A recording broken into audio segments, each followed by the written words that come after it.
আসসালামু আলাইকুম। অন্যায়কারী, অপরাধকারী, হত্যাকারী, গুমকারী যে কোনো রাজনৈতিক দল তাদেরকে অবশ্যই শাস্তির আওতায়, বিচারের আওতায় আসতেই হবে।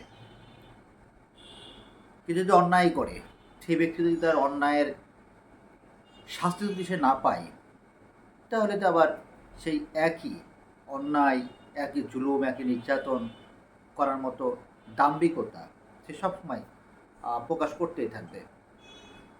গত কয়েকদিন আগে সন্ত্রাসী সাজ্জাদ নামে একজনকে প্রশাসন ধরার পরে তার ওয়াইফ লাইভে এসে বেশ কিছু কথা বলেছেন এবং সেখানে অত্যন্ত দাম্ভিকতার সাথে তিনি বলেছেন যে কারি কারি টাকা থাকলে যে কোনো মুহূর্তে তিনি সারিয়ে আনতে পারবেন এবং তিনি সারিয়ে আনবেনও, সেরকম একটি প্রকাশ্য ঘোষণা তিনি দিয়েছেন।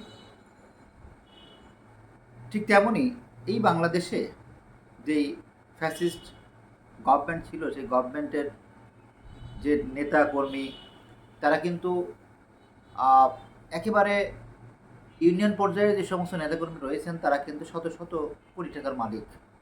সুতরাং তাদের কাছে যে কোনো অন্যায়কে, যে কোনো অপরাধকে অপরাধ থেকে বের হয়ে আসাটা তাদের কাছে খুবই সহজ। সেই হিসেবে আমরা যদি তাদেরকে বিচারের আওতায় যদি না নিয়ে আসতে পারি, আমরা যদি তাদেরকে শাস্তির আওতায় যদি না নিয়ে আসতে পারি এবং তাদের যেই অপরাধ, সেই কৃত অপরাধের কারণে যদি আমরা তাদেরকে আইনের মুখোমুখি না দাঁড় করাতে পারি, তাহলে তো এটা আমাদের জন্য অত্যন্ত ব্যর্থতা। এটার দায়ভার তো আমাদের প্রত্যেককেরই নিতে হবে।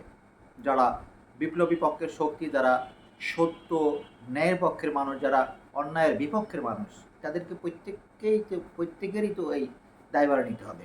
সুতরাং আপনারা আসলে রাজনীতি করবেন, রাজনৈতিক ব্যক্তিরা রাজনীতি করবেন, সেটা অবশ্যই, এটাতে কোনো আমার আপনার কিছু বলার নেই। কিন্তু রাজনীতি করতে গিয়ে যারা দেশের জন্য, দেশের মানুষের জন্য যারা জুলুমবাজ করবেন, যারা অন্যায় করবেন, যারা হত্যা করবেন, গুম করবেন, যারা আপনার হচ্ছে এই যে বুয়েটের মেধাবী ছাত্র আবরারকে মতো একজন সাধারণ শিক্ষার্থীকে পিটিয়ে পিটিয়ে মারবেন, তাদের সেই সমস্ত ব্যক্তিদের কোনো বিচার হবে না, সেই সমস্ত মানুষদের কোনো বিচার হবে না। কিংবা এই যে ভুয়া নির্বাচন থেকে শুরু করে বাংলাদেশের যে 5ই আগস্টের যেই জুলাইয়ের যেই ঘটনাগুলো ঘটলো, সেখানে যেভাবে বাংলাদেশের প্রশাসন থেকে শুরু করে সমস্ত আপনার তাদের লোকজন যেভাবে অস্ত্র শস্ত্র দিয়ে মানুষকে হত্যা করলো, সেই সমস্ত বিষয়ের যদি আপনি বিচার না হয়, শাস্তি না হয়, আবার তাদেরকে যদি ফেরানোর জন্য আপনি তদবির করতে থাকেন, কিংবা আপনি এ নিয়ে বিনিয়ে যদি নানা কথা বলতে থাকেন, তাহলে তো হবে না, তাহলে তো সম্ভব না। অবশ্যই আমরা যেই স্বপ্ন দেখছি, আমরা যেই নতুন বিনির্মাণের যে বাংলাদেশ দেখছি, সেই বাংলাদেশটিকে দেখার জন্য অবশ্যই যে অন্যায়কারী, হত্যাকারী, গুমকারী যেই সংস্থা, যেই রাজনৈতিক দল, যেই ফ্যাসিস্ট দল রয়েছে, তাদেরকে অবশ্যই আইনের আওতায় আসতে হবে, বিচারের আওতায় তাদেরকে অবশ্যই আসতে হবে। বিচারের আওতায় এসে আইনের আওতায় আসার পরে তারপর তারা কি করবে সেটা নিয়ে হয়তোবা ভাবা যেতে পারে।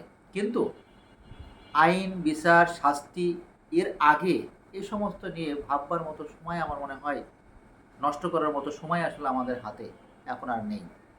সবাই ভালো থাকবেন। আসসালামু আলাইকুম ওয়া রাহমাতুল্লাহি ওয়া বারাকাতুহু।